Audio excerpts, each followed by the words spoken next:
जय कुंज बिहारी जय राधा माधव। जय कुंज बिहारी जय गोपीजन वल्लभ। जय गिरिवरधारी जय गिरिवरधारी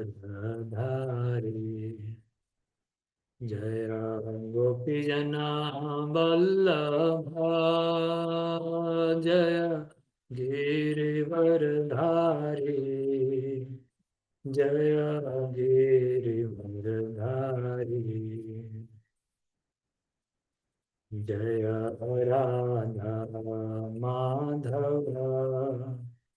जय कुंज बिहारी जय गोपीजन वल्लभ। जय गिरिवरधारी जय गिरिवरधारी जय गोपीजन वल्लभ। जय गिरिवरधारी जय गिरिवरधारी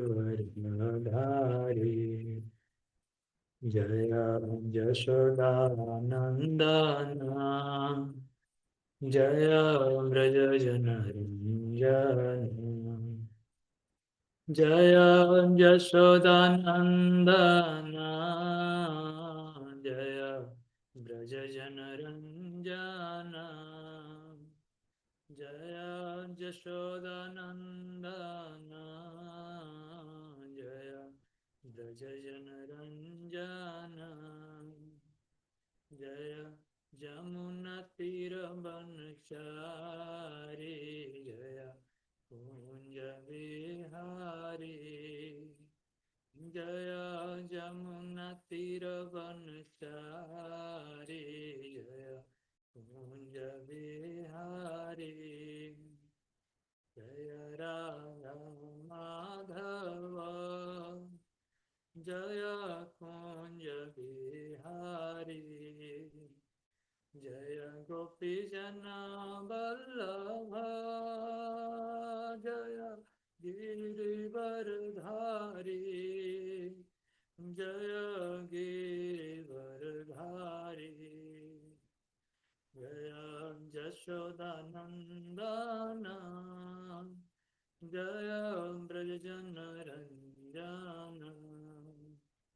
जय यशोदानंदन जय व्रजजनरञ्जन जय यमुनातीरवनचारी जय कुंज बिहारी जय राधा माधव।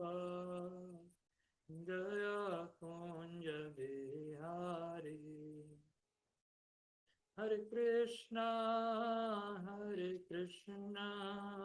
कृष्णा कृष्णा हरे हरे हरे राम राम राम हरे हरे हरे कृष्णा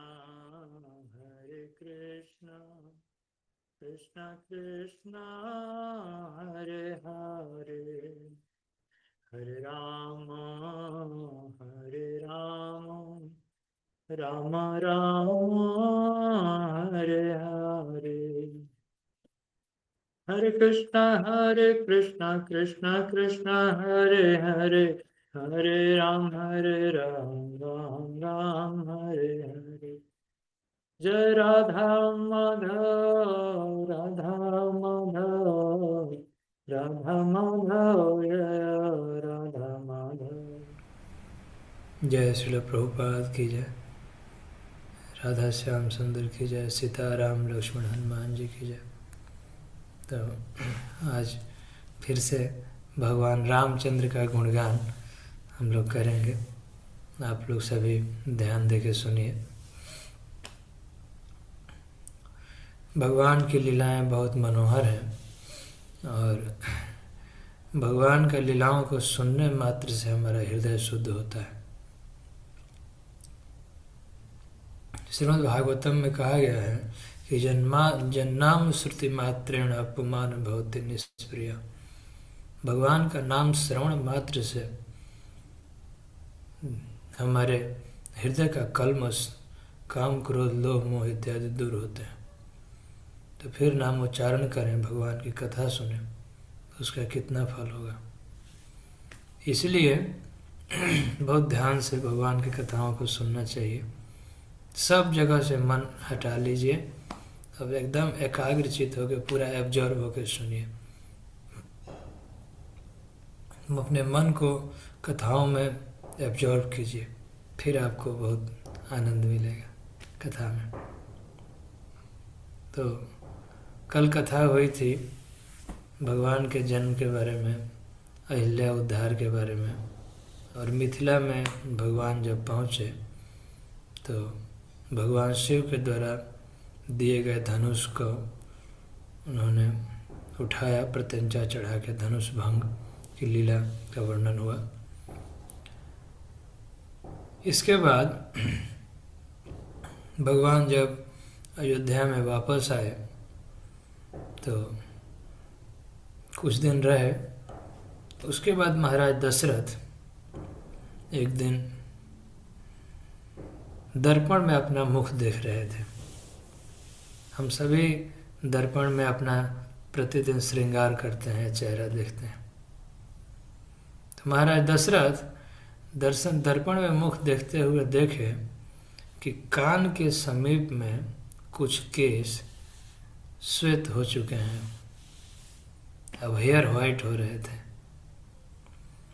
तो महाराज दशरथ ने सोचा उसी समय कि यह बुढ़ापा का संदेश है। आजकल तो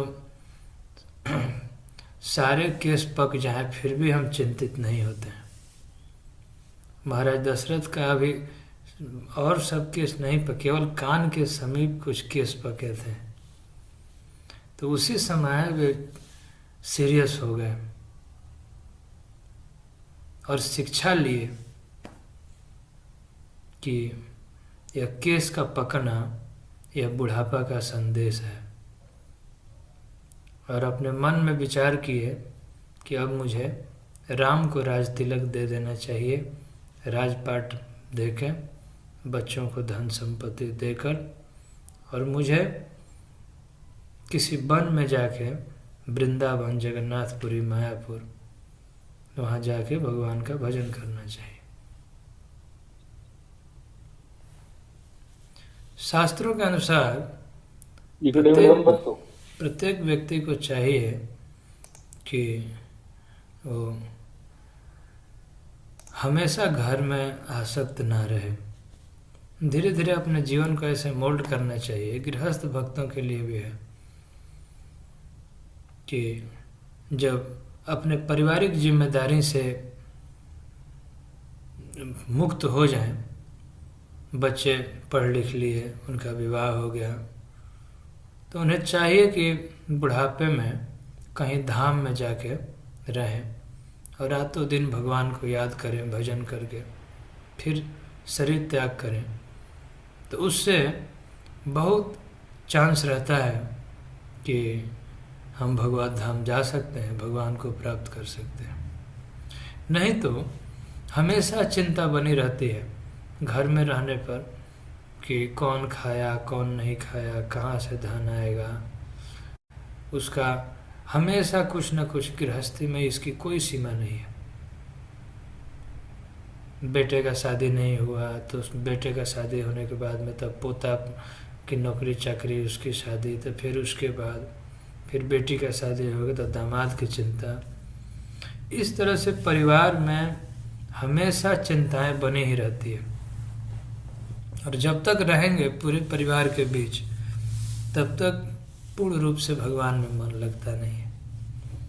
इसीलिए शास्त्रों में बताया गया है कि जो ब्रह्मचारी सन्यासी हैं वो तो ठीक है, धाम में रहें, भगवान का भजन करें, सेवा करें, भक्ति का प्रचार करें, परंतु जो गृहस्थ भक्त भी हैं उनके लिए भी धर्म यही बनता है कि धीरे धीरे जैसे जैसे उम्र ढल जाए तो अपना ज़्यादा समय भगवान के भजन में, सेवा में लगाएं।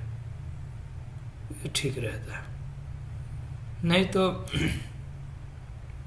अंत समय में फिर भगवान को नहीं याद कर सकते हैं।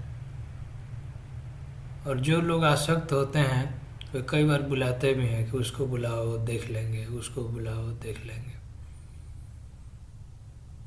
भगवान से प्रीति नहीं बढ़ती है। तो महाराज दशरथ यही शिक्षा लिए कि अब मेरा बुढ़ापा आ रहा है और मुझे अपने पुत्रों को राज देकर और कहीं धाम में जाके, वन में जाके भजन करना चाहिए, अर्थात मुझे वानप्रस्थ ले लेना चाहिए। तो इसी इच्छा से उसी समय तुरंत अपने गुरु महाराज वशिष्ठ मुनि के पास गए। यह शिक्षा है कि कोई भी कार्य हमें मनमाने ढंग से नहीं करना चाहिए। जो व्यक्ति शास्त्र वेद को अच्छे से जानते हैं, शास्त्र वेद के नियमों का पालन किए हैं, इस आध्यात्म के मार्ग पर चले हैं, उनका परामर्श जरूर लेना चाहिए। ऐसा नहीं कि अब महाराज दशरथ अपने मन से प्लानिंग करने लगे, नहीं, शिक्षा दे रहे हैं। सबसे पहले कहाँ गए? अपने गुरु महाराज के पास।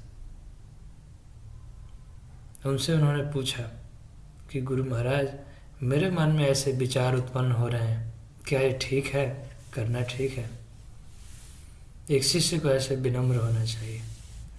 उन्होंने पूछा तो वशिष्ठ मुनि तुरंत ही कह दिए कि बिना देर किए अविलंब राम का राज तिलक कर दो। उस समय भरत शत्रुघ्न नहीं थे नगर में, गांव में, ननिहाल गए हुए थे और गुरु जी का आदेश हो गया।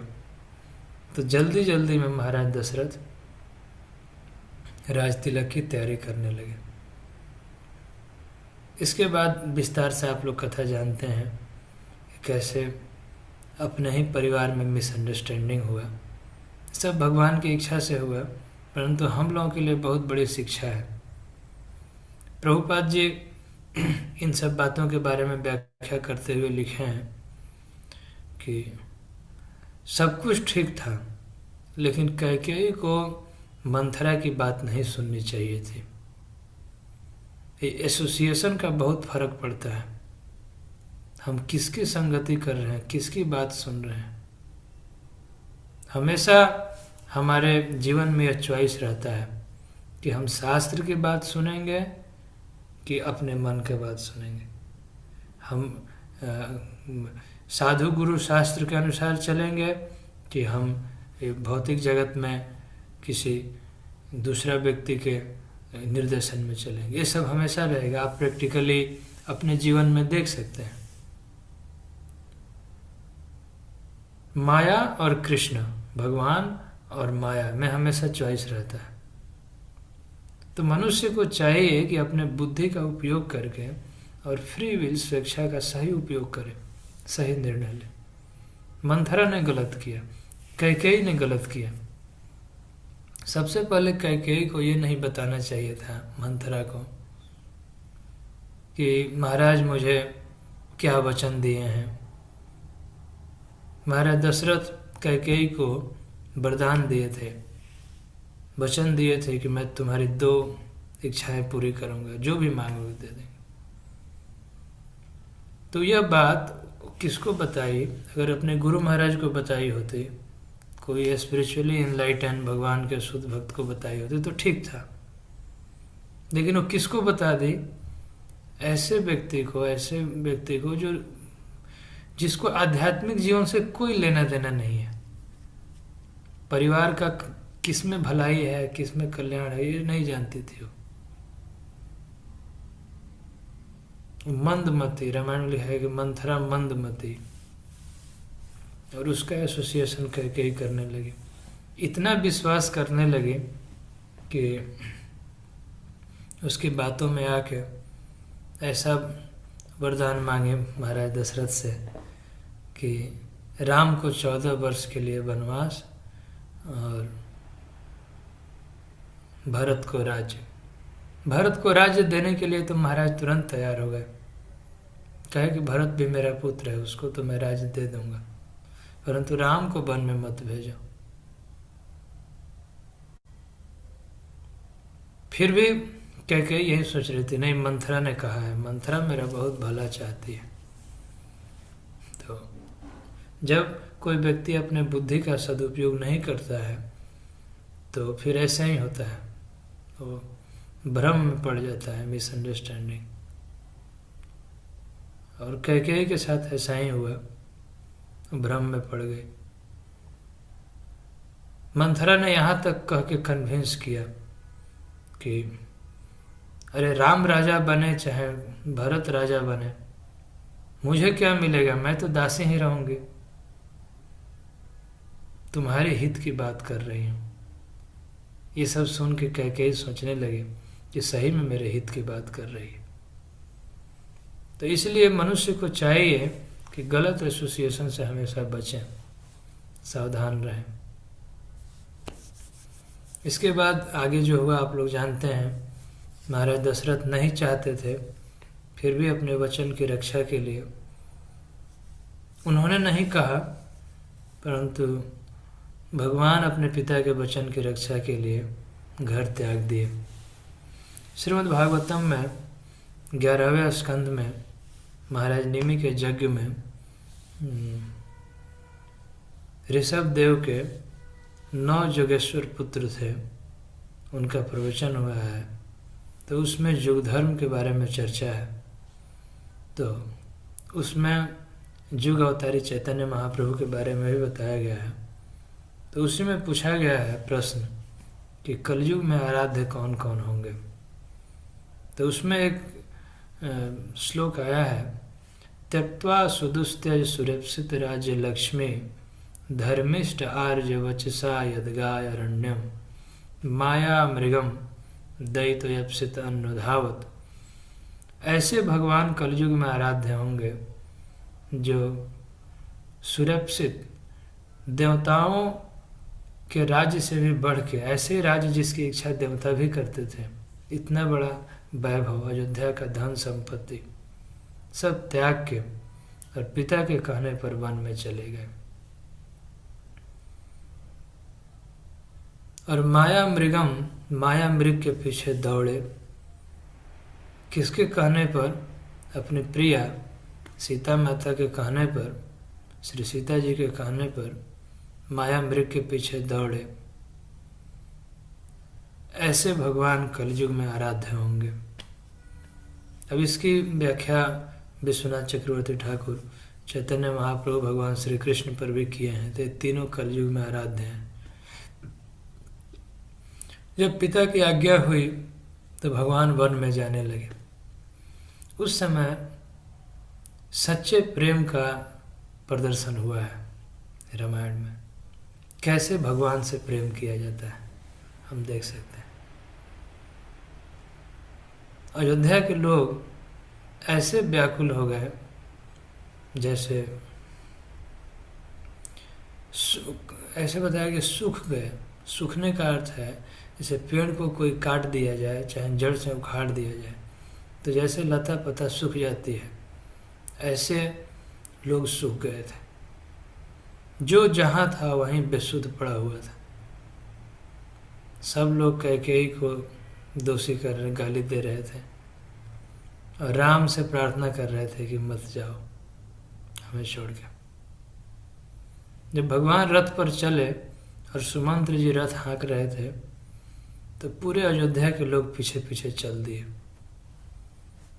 किसी ने कहा कि ये राम के बिना ये धन संपत्ति, घर बार, ये सब जल जाए, इससे क्या लाभ है? तत्व में पूछा जाए सच आध्यात्म की दृष्टि तो सचमुच में ऐसा जीवन बेकार है जिस जीवन में यदि हमारे जीवन में भगवान नहीं हो, यानी हम भक्ति ना करें, भगवान की सेवा ना करें, तो ऐसा जीवन बेकार है, कोई फायदा नहीं है ऐसे जीवन से। अयोध्या के लोग कहने लगे कि बच्चों और वृद्ध को छोड़ के सभी जंगल में चलो। हम सभी चलते हैं और भगवान के साथ हम भी जंगल में रहेंगे, वहाँ इनको अकेलापन नहीं लगेगा, हम भी इनकी सेवा करेंगे। बहुत बड़े प्रेम का वर्णन हुआ है। यह समाचार सुनकर जब लक्ष्मण जी को पता चला कि राम वन में जा रहे हैं, तो लक्ष्मण कुछ कह नहीं पा रहे थे। लक्ष्मण भगवान के ही दूसरे स्वरूप हैं, भगवान के परम सेवक हैं, गुरु तत्व है, भक्ति का प्रचार करते हैं, परंतु वे सेवक में भी सर्वश्रेष्ठ सेवक हैं। संकर्षण के रूप में वे भगवान के बिस्तर बन जाते हैं। भगवान के पादुका, वाद्य यंत्र, मृदंग आदि सब संकर्षण बलराम के एक्सपेंशन है। लक्ष्मण जी मन में सोचने लगे कि भगवान मुझे पता नहीं साथ ले जाएंगे कि नहीं। लक्ष्मण कुछ बोल नहीं पा रहे थे, केवल भगवान के पास आए और चुपचाप खड़े थे, उनकी तरफ देख रहे थे। सोच रहे थे कि भगवान स्वामी हैं और मैं तो सेवक हूँ, तो पता नहीं क्या निर्णय लेंगे, साथ ले जाएंगे कि नहीं ले जाएंगे। और सेवक तो कुछ कह नहीं सकता है, वो तो दास है। तो मन ही मन प्रार्थना कर रहे थे कि घर छोड़ के जाएंगे कि साथ ले जाएंगे, पता नहीं। तो कुछ कह नहीं पा रहे थे।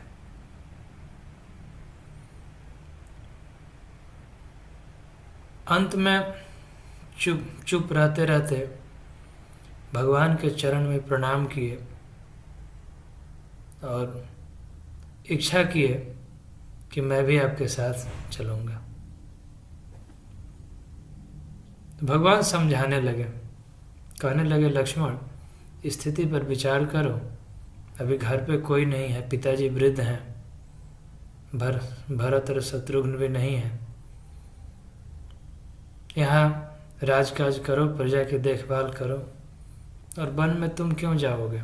मुझे जाने दो, मुझे आज्ञा मिली है वन में जाने के लिए, तुम क्यों जाओगे?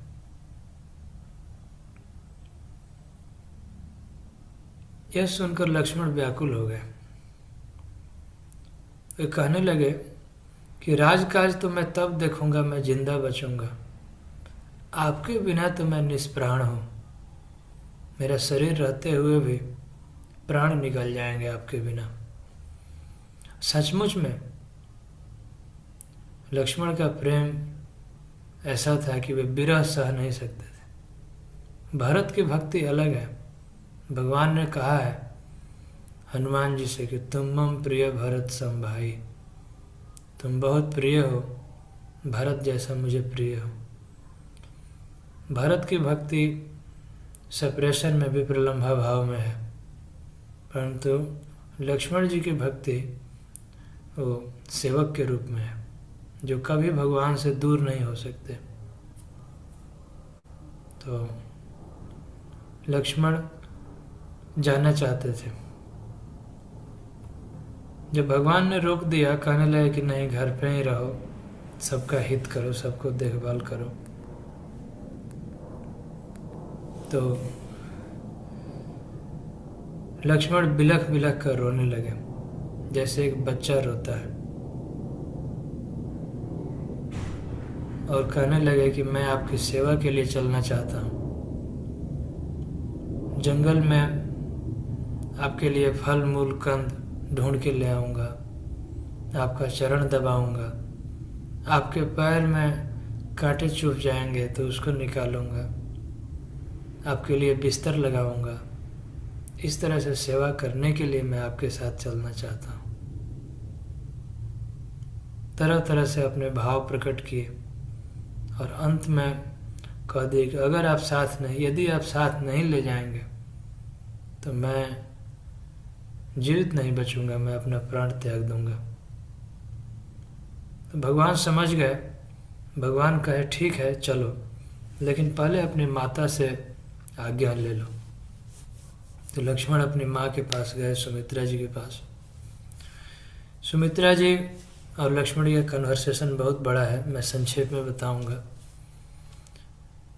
बहुत सारे उपदेश देने के बाद सुमित्रा जी कहने लगी लक्ष्मण से कि लक्ष्मण, वन में तो जा रहे हो, लेकिन कभी भी काम, क्रोध, लोभ, मोह, ईर्ष्या, लालच इसके वश में मत होना। और आज से राम तुम्हारे पिता हुए और सीता तुम्हारी माँ। अपने माँ पिताजी समझ के बड़े भाई की सेवा करना। और कभी कभी भी मन में राग द्वेष मत करना, क्योंकि सुमित्रा कहते हैं, सुमित्रा माता, कि वास्तव में वही माँ पुत्रवती है जिसका पुत्र भगवान राम का भक्त हो।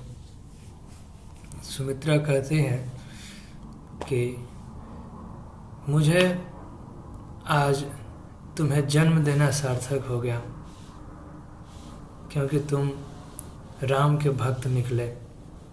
तुम्हारी राम में अनन्य भक्ति है, प्रेम है। मेरा जीवन सफल है। पुत्रवती वही माँ है वास्तविक रूप से जिसका पुत्र भगवान से प्रेम करे। नहीं तो इस दुनिया में बहुत माताएं हैं और बहुत पुत्र उत्पन्न होते ही हैं, परंतु ऐसे जीवन का क्या लाभ जो राम से विमुख हो, भगवान से प्रेम न करे। सुमित्रा जी इस तरह से उपदेश देकर और बहुत आशीर्वाद देकर और लक्ष्मण को भगवान की सेवा में लगा दिए। सभी माताओं को इसे सीखना चाहिए कि अपने पुत्र को भगवान की सेवा में लगाएं। यही सबसे बड़ा जीवन की सफलता है। इसके बाद सीता जी को पता चला कि भगवान जा रहे हैं वन में, तो सीता जी कौशल्या माता के कक्ष में पहुँचे। वे भी जाना चाहते थे भगवान के साथ वन में। आज के ज़माने में कोई वन में नहीं जाएगा। अगर कोई कहे, स्त्री अगर पति जा रहा है वन में, तो वो तो कह दे कि मैं यहाँ रहूँगी, मुझसे नहीं कष्ट सहा जाएगा जंगल में।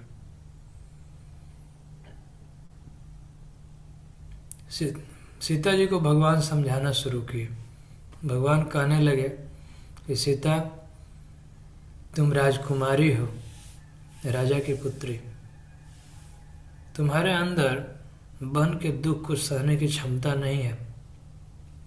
और कौशल्या माता भी कह रही थी कि सीता तो कभी पालकी से जमीन पर नहीं उतरती है, तो ये जंगल में जहाँ कांटे हैं, कुश हैं, कंटक है, वहाँ कैसे चलेगी। तो भगवान कहने लगे कि घर पे रहो, माँ की सेवा करो।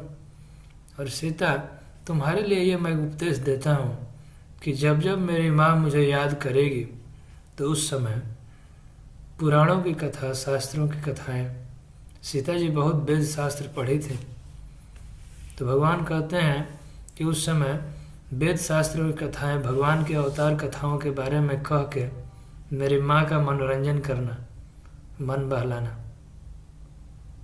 तुम घर पे ही रहो, माँ और पिताजी की सेवा करो। सीता जी कहने लगी कि माँ और पिताजी जब दुखी होंगे तो गुरु माता तो हैं उनको हरि कथा सुनाने के लिए, परंतु आप जंगल में जा रहे हैं और आप मुझे कहते हैं कि तुम राजकुमारी हो, तुम बहुत सुकुमार हो, कष्ट नहीं सह सकते, और आप कष्ट सहने लायक हैं। आप क्या कष्ट सह सकते हैं अपने जीवन में? आप भी तो राजा के पुत्र हैं, आप भी कभी बाहर नहीं निकले हैं जंगल झाड़ी में, आप कैसे उन कष्टों को सहेंगे? आपका कहना ठीक है। मैं तो केवल सेवा के लिए आपसे के साथ चलना चाहती हूँ। मैं कोई भार नहीं बनूंगी, कोई अतिरिक्त मेहनत, कोई अतिरिक्त सुरक्षा की जरूरत नहीं पड़ेगी। केवल सेवा के लिए आप मुझे ले चलिए। बहुत उच्च भाव है। एक पतिव्रता नारी सीता माता कैसे उदाहरण प्रस्तुत किए हैं रामायण में, पढ़ लेना चाहिए, सीखना चाहिए। पति की सेवा कैसे करना चाहिए, कैसे ये हमारे देश में, हमारे वैदिक संस्कृति में माताएं अपने पति से प्रेम करती थी, ये सीखना चाहिए। सीता जी का उदाहरण है।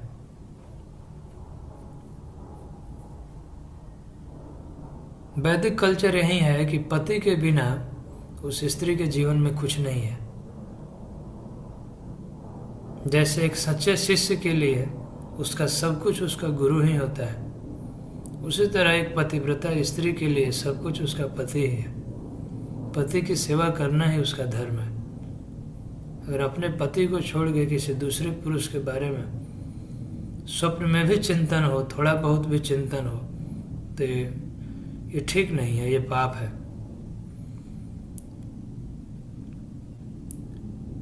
भगवान और भी बहुत समझाए, सीता जी को कहने लगे कि जंगल बहुत कठिन है, भयंकर है, बराबर रास्ता नहीं मिलेगा, कभी आंधी बहेगी, तूफान चलेगा, हवा के झकोरे चलते हैं, कभी कभी वहाँ बेड नहीं होगा, घर नहीं होगा, राजमहल नहीं होगा, गुफाओं में सोना पड़ेगा, पत्थर पर सोना पड़ेगा, सर्दी गर्मी बरसात सब सहना पड़ेगा। जंगल में सीता, तुम्हें मालूम नहीं है, बड़े बड़े सर्प होते हैं, नाग होते हैं, रास्ता घेर लेते हैं, चलने नहीं देते हैं। तुम तो घर में किसी जानवर का चित्र देख के डर जाती हो, जंगल में सचमुच में जानवर आ जाएंगे तब क्या होगा? इसलिए बात मानो, तुम घर ही रहो। तो सीता जी कहती हैं कि ठीक है आपकी बात कि जंगल बहुत कठिन है, भयंकर है। भगवान ये भी कहे कि बड़े बड़े राक्षस घुमा करते हैं जंगल में भेष बदल के, और ये सच हुआ। ये सब घटनाएं आगे चल के घटित हुई, भगवान की बातें सच हुई। तो सीता, वे जानवर, ऐसे ऐसे जानवर होते हैं जो सीधा मनुष्य को खा जाते हैं। तो सीता जी कहने लगी कि आपकी बात ठीक है कि हिंसक जानवर होते हैं, राक्षस होते हैं, परंतु आपकी सुरक्षा में रह के, आपके बाहुबल से सुरक्षित मुझे क्या भय है। इस उपदेश से शिक्षा है कि जो व्यक्ति भगवान का शरण ले, भगवान का सेवा करे, उसको कोई भय नहीं है। भगवान उसकी रक्षा करते हैं, अपने भक्तों की रक्षा करते हैं। दृढ़ विश्वास रखना चाहिए। इसलिए संक्षेप में बताया, बहुत विस्तार से है वाल्मीकि रामायण में भी और भी ग्रंथों में ये सब वर्णन। उसके बाद भगवान राम, लक्ष्मण और सीता जी तीनों वन में जाने लगे। तो चलते चलते पहली रात वे बिताए तमसा नदी के तीर पर, और वहाँ जितने लोग थे अयोध्या के, सब पीछे पीछे रथ के पीछे चल रहे थे, कोई लौट नहीं रहा था। और उसके बाद अगली रात्रि बीती गंगा जी के तीर पर, सुरसरी तीर, सुरसरी कहते हैं गंगा जी को। तो सब लोग बहुत रो रहे थे, जागे थे, पैदल चले थे भगवान के रथ के पीछे पीछे। तो जब रात हो गई तो बिल्कुल सो गए थे, एकदम निश्चिंत, तो सुबह सुबह जल्दी भगवान जगाए सुमंत्र को और कहे कि ये गांव के लोग मेरे सहज प्रेम में बड़े दुखी हैं, ये कहाँ तक जंगल में जाएंगे, इसलिए चुपचाप इनको छोड़ के चला जाना ठीक है, बाद में ये लोग धीरे धीरे वापस चले जाएंगे। तो सुमंत्र को अर्ली मॉर्निंग में, सुबह में भगवान ने कहा कि रथ शुरू करो, आगे बढ़ते हैं। और फिर रथ का पहिया चलेगा तो रास्ता बन जाएगा, पता चल जाएगा। तो भगवान ने कहा कि कुछ दूर तक रथ एक दिशा में ले चलो और फिर वापस दूसरी दिशा में लेके चलो। ऐसे करके भगवान वहाँ से आगे बढ़ गए। आगे बढ़े तो गंगा जी को जब पार करना था तो उस समय केवट का प्रसंग आता है। भगवान का महान भक्त था केवट। जब नदी के किनारे भगवान पहुँचे तो केवट से कहने लगे कि तुम नाव ले आओ, मांगी नाव। भगवान ने नाव मांगा तो केवट कहता है नहीं नहीं, आगे से आप पार होइए, मैं नाव नहीं ले आऊँगा भगवान के सेवा में। तो भगवान ने कहा क्यों भाई, मैंने क्या गलती किया है, नाव ले आओ, सबको नाव से पार कराते हो तो मुझे भी पार कराओ। तो केवट कहने लगा कि आपके चरण कमल में जादू है, चरण कमल के चरण धूलि में जादू है, और ऐसी जादू है कि आप पत्थर के स्त्री को नारी बना देते हैं। तो मेरा नाव तो और भी कोमल है, इससे तो और सुंदर नारी बनेगी, और वो भी ऋषि पत्नी बनाते हैं।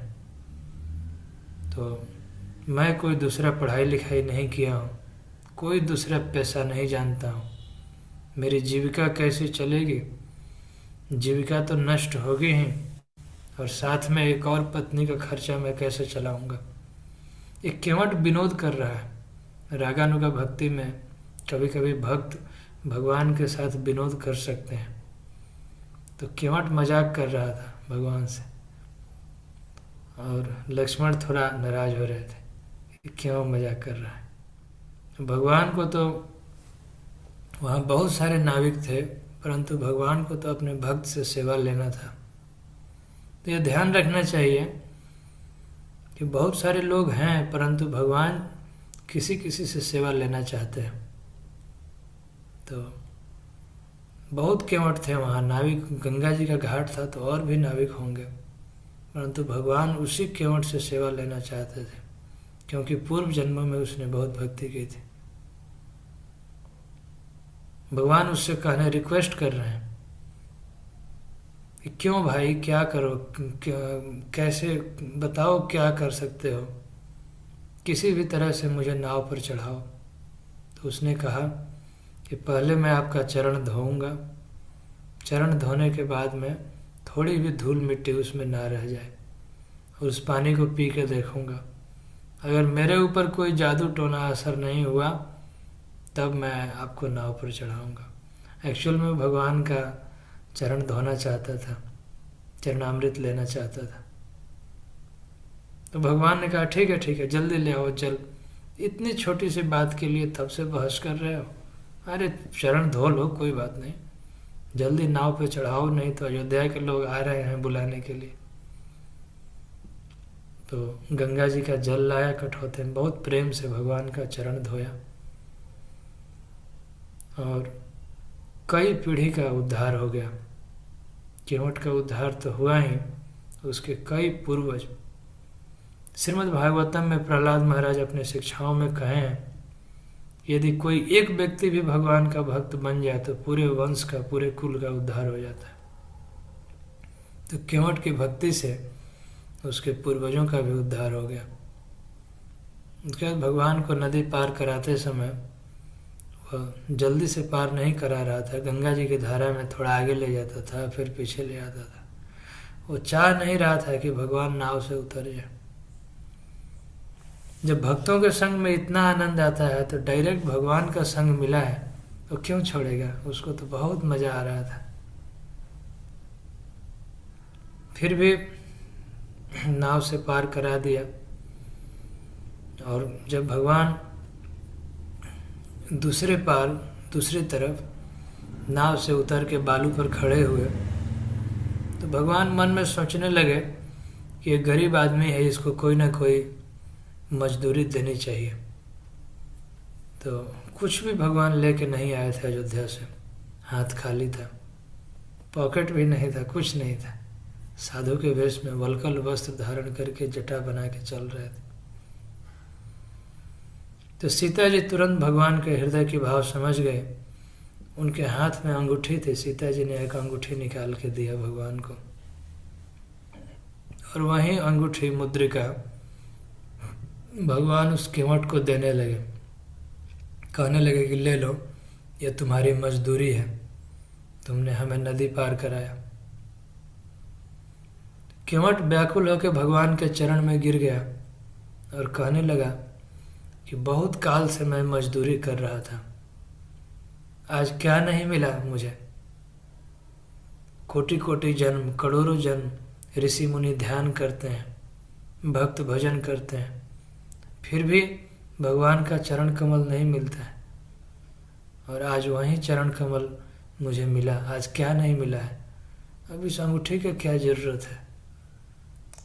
कोई ज़रूरी नहीं है ये सब, आप मुझे मत दीजिए। आप सेवा, मुझे अमल भक्ति का वरदान दीजिए। अमल भक्ति का अर्थ है कि हम भक्ति करके भगवान से कुछ इच्छा न करें, बस सेवा का अवसर दीजिए, मुझे अपनी सेवा में लगाइए। बहुत बहुत रिक्वेस्ट किए भगवान, कहे, लक्ष्मण जी भी कहे, सीता जी भी कहने लगे कि तुमको नहीं चाहिए तो घर ले जाओ, गरीबी हालत है, कभी बेचोगे तो करोड़ों रुपए का होगा, तुम्हारी पत्नी पहनेगी, ले जाओ। लेकिन नहीं, केवट ने नहीं लिया। उसने कहा कि सेवा करके और जब मैं अपनी मजदूरी ले लूँगा तब यह सेवा नहीं हुआ, मैं नहीं ले सकता।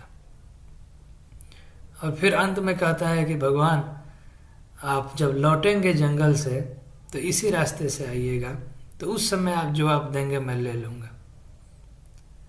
तो इस तरह से किसी तरह से समझा बुझा के भगवान आगे बढ़े।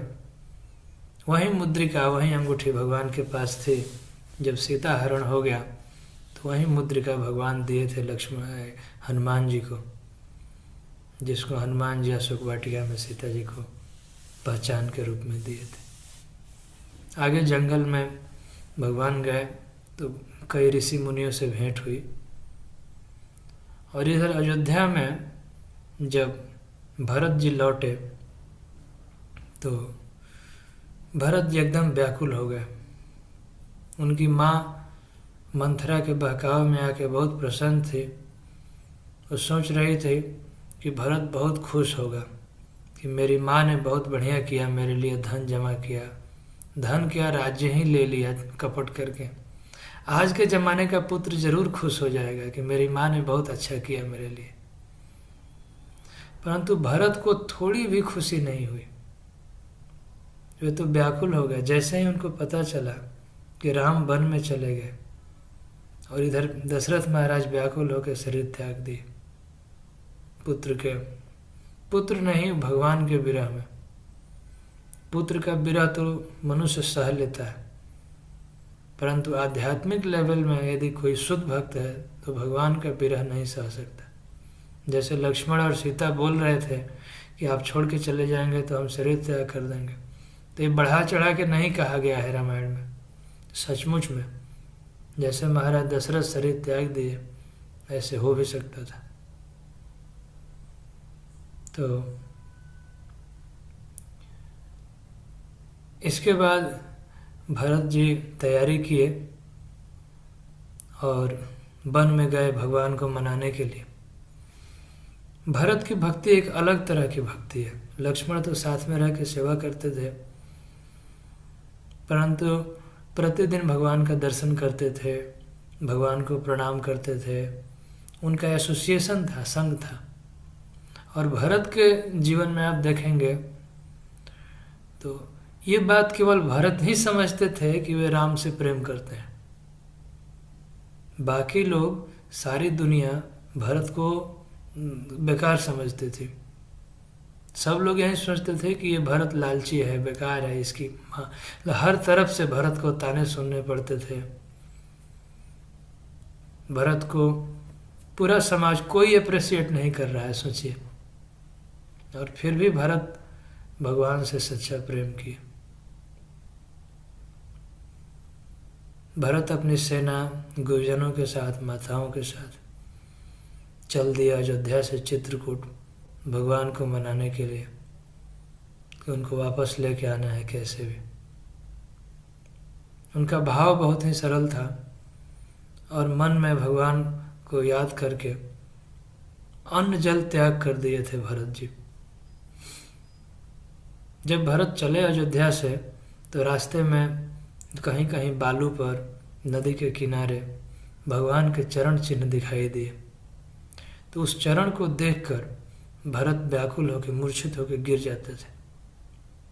उस चरण को छू, चरण चिन्ह को पर को प्रणाम करते थे, कभी मस्तक से लगाते थे और यही भावना करते थे कि इसी रास्ते से भगवान गए होंगे। एक जगह तो भरत कहते हैं कि जिस रास्ते से भगवान गए हैं उस रास्ते पर मैं कैसे पैर रख के चल सकता हूं, मैं तो दास हूं, सेवक हूं। थोड़ी भी बराबरी नहीं कर रहे हैं भगवान से, सेवक की भावना देह कैसे होती है। बराबरी तो छोड़ दीजिए, भावना कितना उच्च है। कहते हैं कि इसी रास्ते से भगवान गए हैं, जिस रास्ते पर भगवान के चरण पड़े हैं उस पर मैं अपना चरण कैसे रख सकता हूं। अरे भगवान ने ऐसी व्यवस्था क्यों नहीं की कि मनुष्य सिर के बल चले। अगर सिर से चलने की फैसिलिटी भगवान ने दी होती तो मैं सिर के बल से चलता। ऐसे ऐसे भावनाएं हो रही थी उनके मन में कि मैं सिर के बल क्यों नहीं चल रहा हूं, पैर से क्यों चल रहा हूं। और ये कह के रोते थे। बार बार गुरु जी से पूछते थे कि गुरुदेव, क्या भगवान मुझे क्षमा कर देंगे? क्या भैया राम मुझे क्षमा कर देंगे? मन में इतनी ग्लानि हो रही थी कि मेरी माँ ने क्या किया, नहीं करना चाहिए। आज के ज़माने का कोई कह देता है कि मेरा क्या गलती है, मैंने तो कुछ नहीं किया। हम लोग अपने मन को तरह तरह से जस्टिफाई तो कर लेते हैं, लेकिन सच्चे हृदय में टटोल के पूछना चाहिए। यदि सचमुच में हम भगवान से प्रेम करें तो ये छिपता नहीं है, ये दिखाई देगा। प्रभुपाद जी कहते थे कि यदि हम सच्चा भगवान से प्रेम करते हैं तो ये हमारे आचरण में दिखाई देगा, बोलने की जरूरत नहीं। भगवान को तो हम देखे नहीं है, ना भगवान से हमारा साक्षात्कार हुआ है, हम भगवान से क्या प्रेम करेंगे। इसलिए भगवान ने उपाय बताया श्रीमद् भागवतम में। उद्धव जी से कहते हैं कि जो सोचता है कि मेरा डायरेक्ट भक्त है वो मेरा भक्त नहीं है। सच्चा भक्त वह है जो मेरे भक्तों का भक्त है, मेरे दासों का दास है, जो मेरे सेवक हैं उनका सेवक है,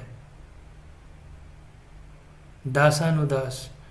इसलिए चैतन्य महाप्रभु से जब पूछा गया कि आप कौन हैं तो कहते थे कि मैं न ब्राह्मण हूँ, न क्षत्रिय हूँ, न वैश्य हूँ, न शूद्र हूँ। मैं ब्रह्मचारी भी नहीं, सन्यासी भी नहीं, गृहस्थ भी नहीं, वानप्रस्थ भी नहीं। मैं क्या हूँ? गोपी भक्त पद कमल यो दास दासानुदास। जो गोपी जन हैं भगवान के सर्वश्रेष्ठ भक्त, उनके दासों के दास का दास, उनके दास का दास का दास मैं हूँ। इनफाइनाइट टाइम्स दास, उसका दास। ये सबसे उच्च भाव है। यह भाव भगवान को बहुत पसंद है। यही भाव भरत जी में उत्पन्न हो रहा था उस समय। और अयोध्या के लोग तो मिसअंडरस्टैंड किए हैं।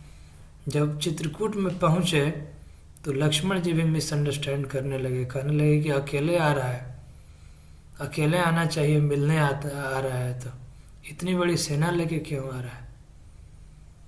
और जब गंगा पार कर रहे थे तो उस समय निषाद राज की भक्ति के बारे में वर्णन है। निषाद राज पहले भगवान से बहुत प्रेम किए, लक्ष्मण सीता जी को बहुत टेक केयर किए।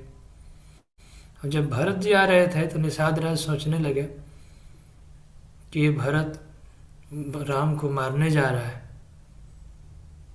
तो वे अपने सभी गांव वालों को कहने लगे कि भरत के साथ हम युद्ध लड़ेंगे, भरत की सेना बड़ी है, भरत बलवान है, हम सभी मारे जाएंगे, कोई बात नहीं, लेकिन जीते जी हम इनको गंगा पार नहीं होने देंगे, राम की रक्षा करेंगे। वहाँ निषाद राज के भाव के बारे में वर्णन है। निषाद राज कहते हैं कि एक तो युद्ध भूमि में मरेंगे और दूसरे गंगा जी के तीर पर मरेंगे, और तीसरा फायदा यह है कि राम के काज के लिए मरेंगे, भगवान की सेवा करते हुए मरेंगे। भगवान के सेवा में यह शरीर, यह हमारा जीवन लग जाए, इससे बढ़ के और भाग्य क्या हो सकता है। हम भगवान की सेवा करते हुए भगवान के लिए अपना जीवन न्यौछावर कर देंगे। परंतु ये सब प्रकट हो गया जैसे ही भरत जी नज़दीक आए। वे तो राम राम पुकार रहे थे, व्याकुल थे, तो प्रेम छिपा नहीं रहता है।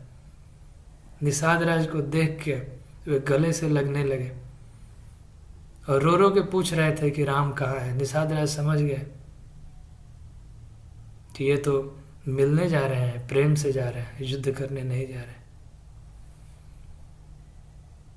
इसके पहले जब भगवान आगे चले गए थे तो निषाद राज को अपने गले से लगाए थे। वे नीच जाति के थे। आजकल के लोग कहते हैं कि शास्त्रों में जात पात की बातें हैं, स्वयं भगवान भी इसको खंडन किए हैं। यदि कोई सच्चा भक्त है, शुद्धता मेंटेन करे, प्योरिटी मेंटेन करे, भगवान से प्रेम करे, तो भगवान उससे भी प्रेम करते हैं। स्वयं वशिष्ठ मुनि निषाद राज के गले से मिल रहे थे और कह रहे थे कि हे निषाद राज, जिस दिन से तुम राम भक्त हो गए, राम जब तुम्हें अपना मानने लगे, उस समय से तुम धरती के श्रृंगार हो गए। और निषाद राज कह रहे थे कि मैं नीच कुल में उत्पन्न हूँ, आप गुरुदेव शुद्ध ब्राह्मण है, क्यों मुझे गले से लगा रहे हैं। तो वे कहते नहीं नहीं, तुम राम भक्त हो, तुम सर्वश्रेष्ठ हो, तुम परम पवित्र हो। इस तरह की भावनाएं और भक्तों के बीच में लविंग एक्सचेंज, प्रेम का आदान प्रदान लिखा गया शास्त्रों में। समय हो रहा है, संक्षेप में मैं बताना चाहूँगा कि भरत जी जब चित्रकूट पहुँचे तो बहुत अनुनय विनय किया उन्होंने भगवान से। अंत में भरत के प्रेम की विजय हुई, भगवान ने स्वीकार किया। उन्होंने कहा कि भरत, तुम मुझे राज्य देना चाहते हो तो मैंने राज्य स्वीकार किया, मैं कहता हूँ कि वो राज्य मेरा ही है। उस समय महाभागवत महाराज जनक वे भी पहुँचे थे मिथिला से। तो महाराज जनक से कहा गया कि आप निर्णय सुनाइए, आप ही सजेशन दीजिए कि क्या ठीक है। एक तरफ राम चाहते हैं अपने पिता के आज्ञा का पालन, धर्म का मर्यादा, उनका आगे कुछ प्लान है, और दूसरी तरफ भरत का प्रेम बहुत अगाध है, बहुत श्रेष्ठ है। तो इसमें क्या निर्णय होना चाहिए। जनक महाराज ने एक बहुत अच्छी बात कही है, वहाँ आप पढ़ सकते हैं, वाल्मीकि रामायण में है कि हे भरत, यदि तुम सच्चा प्रेम करते हो तो तुम अपना जिद छोड़ो, तुम अपनी इच्छा छोड़ो, तुम ये सोचो कि राम क्या चाहते हैं वही करो, ये सच्चा प्रेम है। और इसी को श्रील प्रभुपाद जी कहते थे कि यह शरणागति की सबसे उच्चतम अवस्था है कि सेक्रीफाइंग आवर ओन इंटरेस्ट, अपना इंटरेस्ट छोड़ के भगवान की खुशी के लिए कार्य करना। तब भरत जी को ज्ञान हुआ, भगवान के चरण में गिर के पूछे कि भगवान आपकी क्या इच्छा है। तब भगवान ने कहा कि भरत, प्रेम बस तुमने राज्य मुझे समर्पित किया अयोध्या का, उसको मैं स्वीकार करता हूँ। तुम यह चरण पादुका ले जाओ और इसके संरक्षण में राजकाज करो, एक रिप्रेजेंटेटिव के जैसे, जैसे कि किसी होटल में कंपनी का कोई मैनेजर होता है, तो वह मालिक नहीं होता है, वो केवल देखभाल करता है, मैनेज करता है, मालिक कोई दूसरा है। तो वैसे ही अयोध्या के राज्य के मालिक भगवान ही थे। भरत एक रिप्रेजेंटेटिव के रूप में, प्रतिनिधि के रूप में देखभाल करते थे। भरत जी कभी राज सिंहासन पर नहीं बैठे, भगवान के चरण पादुका को ही स्थापित किए। और अयोध्या लौटने के बाद अयोध्या से थोड़े दूर पर एक जगह है नंदीग्राम, वहाँ रहते थे। और भगवान जब राजसी पोशाक नहीं पहनेंगे तो मैं क्यों पहनूंगा, मैं भी नहीं पहनूंगा। वे भी साधु का वेश बना के जटा और कपड़े वल्कल वस्त्र पहन के साधु जैसा ड्रेस बना के रहते थे। कहते थे जब भगवान धरती पर सोएंगे तो मैं कैसे बिस्तर पर सो सकता हूँ। तो उन्होंने एक गड्ढा खोद लिया और उस गड्ढे में नीचे सोते थे। कहते थे कि भगवान धरती पर सोएंगे तो मैं उससे भी नीचे सोऊंगा। तो इस तरह से भक्तों ने भगवान से प्रेम किया है और बड़े उच्च भावनाओं का वर्णन हुआ है रामायण में। हरे कृष्ण। आज यहीं तक, कल और व्याख्या होगी जो अन्य भक्त शरणागति किए हैं, जटायु, विभीषण, सबरी इत्यादि, उनके बारे में। हरे कृष्ण। जय श्रील प्रभुपाद की जय, श्रील सुभग स्वामी गुरु महाराज की जय, भगवान श्री रामचंद्र की जय, गौर प्रेमानंदे।